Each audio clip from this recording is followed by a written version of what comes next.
Hello students. Welcome back to my channel Chand Smart Class. Today we discuss about blood. In previous video, we discuss about definition of blood, hematology, function of blood, physical properties, components of blood, blood plasma and form elements, hemopoiesis, RBC and erythropoiesis. तो आज क्या पढ़ेंगे हम? Anaemia and haemoglobin, WBC and platelets, mechanism of homeostasis. तो जो 8 part है अगले का, उसको मैंने 2 वीडियो में कवर किया हूँ और 2 वीडियो को मैंने डिस्क्रिप्शन में लिंक दे दिया हूँ, जाके देखो और सीखो। तो आज के वीडियो को आगे बढ़ाने से पहले लाइक और शेयर करना, चैनल को सब्सक्राइब कर देना, नेक्स्ट वीडियो को पहले पाने के लिए बेल आइकन को दबा देना। तो student, let's start the today topic is one is anaemia. Anaemia क्या होता है? जिसका डेफिशिएंसी करता है ऑक्सीजन कैरिंग कैपेसिटी का ब्लड के अंदर। ड्यू टू क्यों होता है ये? ना आरबीसी नंबर डिक्रीज हो जाता है, इसलिए डेफिशिएंसी होता है ऑक्सीजन कैरिंग कैपेसिटी का। ठीक है, तो एनीमिया क्या है? डेफिशिएंसी करता है ऑक्सीजन कैरिंग कैपेसिटी का ब्लड के अंदर क्योंकि आरबीसी का नंबर कम हो जाता है। वो डेफिनेशन इधर है, deficiency in the oxygen carrying capacity of blood due to decrease in erythrocyte और आरबीसी नंबर।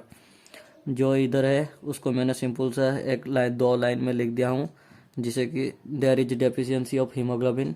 तो एनीमिया के अंदर हीमोग्लोबिन बहुत कम हो जाता है और क्या करता है? There is decrease in RBC count. तो एनीमिया के अंदर आरबीसी काउंट डिक्रीज हो जाता है, जिसके लिए एनीमिया होता है। तो एनीमिया को यहाँ पर वेरियस टाइप्स में डिवाइड किया है, जैसे कि iron deficiency anaemia, pernicious anaemia, sickle cell anaemia, plastic anaemia, haemolytic anaemia. इस पार्ट को हमने क्या, जो हम डिजीज पढ़ाएंगे उसमें इसको कवर करेंगे। तो आज के लिए एनीमिया इतना ही। जो आज का दूसरा पार्ट है, हीमोग्लोबिन होता है। हीमोग्लोबिन को 2 वार्ड में डिवाइड किया जाता है, जैसे कि haemo and globin. Haem means iron है, जैसे कि रेड इन कलर करता है ब्लड को।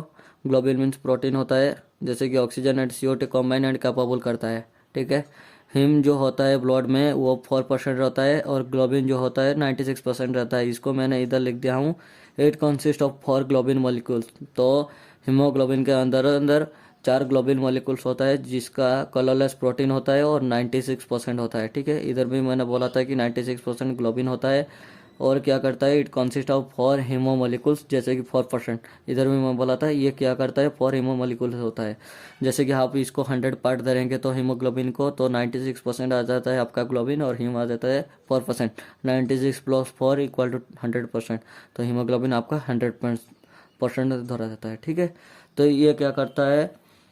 ये ट्रांसपोर्ट करता है ऑक्सीजन को। हिम मॉलिक्यूल्स जो होता है वो ट्रांसपोर्ट करता है ऑक्सीजन को, और आयरन रिक्वायर करता है ऑक्सीजन ट्रांसपोर्ट को। ठीक है, तो आयरन ही जो पार्ट है उसको क्या करता है? ऑक्सीजन ट्रांसपोर्ट करता है। ठीक है, उसके बाद जो हीमोग्लोबिन का नॉर्मल वैल्यू आता है वो फीमेल के केस में 12 to 16 ग्राम है और 100 ml ऑफ ब्लड में। ठीक है, तो मेल में क्या आता है? 14 to 18 ग्राम आता है, जिसका 100 ml ऑफ ब्लड में, और इन्फेंट्स में 14 to 20 ग्राम आता है, जिसका 100 ml ऑफ ब्लड में। तो ये आपका नॉर्मल वैल्यू है। तो और एक पार्ट है आज का WBC, जिसका नेम है वाइट ब्लड कर्पुसेल्स होता है। उसको साइंटिफिक नेम भी बोला जाता है ल्यूकोसाइट, और ऐसे भी बोला जाता है। वो किस में फॉर्मेशन होता है? बोन मैरो में। ठीक है, तो उसका रेंज क्या होता है? 500 to 10,000 mm³ ऑफ ब्लड। ये आपका बहुत इंपॉर्टेंट पॉइंट है। तब डेथ कहाँ पर होता है? ये ब्लड के अंदर डेथ हो जाता है, प्रेजेंट होता है स्मॉल क्वांटिटी में। जैसे कि आरबीसी लार्ज क्वांटिटी में प्रेजेंस होगा तो WBC स्मॉल क्वांटिटी में प्रेजेंस होगा, क्योंकि वाइट ब्लड कर्पुसेल्स है ना। जब भी जहाँ पर खेत हो जाता है वहाँ पर क्या रख दो? आपका रेड कलर का ब्लड भरता है ना, नहीं तो व्हाइट कलर का ब्लड नहीं भरता है वो, इसलिए वो स्मॉल क्वांटिटी के है। तो लाइफ स्पैन इसका कितना दिन है? 3 to 5 डेज है मैक्सिमम का। It contains nuclei. तो आरबीसी न्यूक्लियर फॉर्मेशन नहीं करता है, बट WBC न्यूक्लियर फॉर्मेशन करता है। और WBC का 2 पार्ट है, जैसे कि ग्रान्युलोसाइट एंड एग्रान्युलोसाइट। इसको ये ग्रान्युलोसाइट के अंदर 3 भाग में विभक्त करा है, जैसे कि न्यूट्रोफिल्स, यूजिनोफिल्स, बासोफिल्स। और ग्रान्युलोसाइट्स के अंदर लिम्फोसाइट्स एंड मोनोसाइट्स।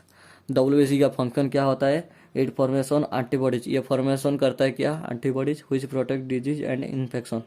तो एंटीबॉडीज फॉर्मेशन करता है, जैसे कि ये क्या करता है? प्रोटेक्ट करता है डिजीज एंड इन्फेक्शन को।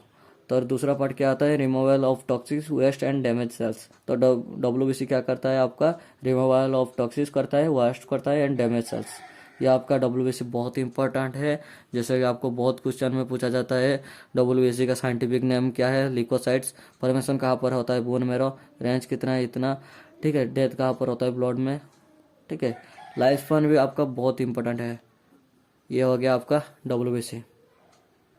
तो और एक पार्ट होता है प्लेटलेट्स, जिसको कि थ्रोम्बोसाइट्स के नाम में जाना जाता है, और उसका साइंटिफिक नेम भी होता है। रेंज क्या होता है, 250,000 होता है और 500,000 होता है, जैसे कि MMQ ऑफ ब्लड में।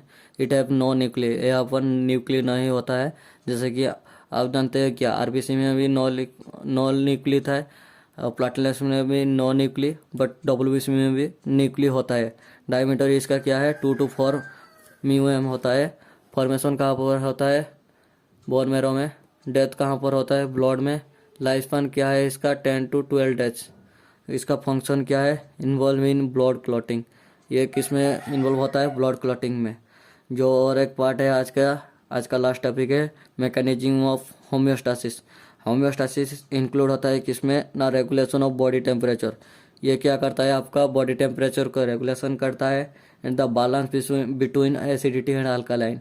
जो आपका बॉडी में एसिडिटी भी एक बार 2 बार हो जाता है, जैसे कि अल्कालाइन भी हो जाता है, उसको क्या करता है, ये रेगुलेशन करता है, ठीक है, वो बैलेंस करता है।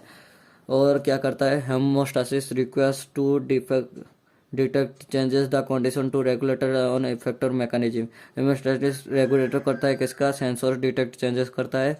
और बहुत कंडीशन में ये देखा जाता है, जैसे कि negative feedback connection between two, negative feedback connection between करता है ये मैकेनिज्म ऑफ हेमोस्टासिस। तो स्टूडेंट, वीडियो अच्छा लगा तो लाइक और शेयर करना, चैनल को सब्सक्राइब कर देना। इस टॉपिक के अंदर जो भी डाउट है मुझे कमेंट कर सकते हो, मैं सबका आंसर देने के लिए ट्राई करूँगा। तो स्टूडेंट, और किसी टॉपिक में भी आपको डाउट है तो मुझे कमेंट कर सकते हो, मैं उसके ऊपर वीडियो बनाने के लिए भी ट्राई करूँगा। तो आज के लिए इतना ही, मिलते हैं अगले वीडियो में। Thank you.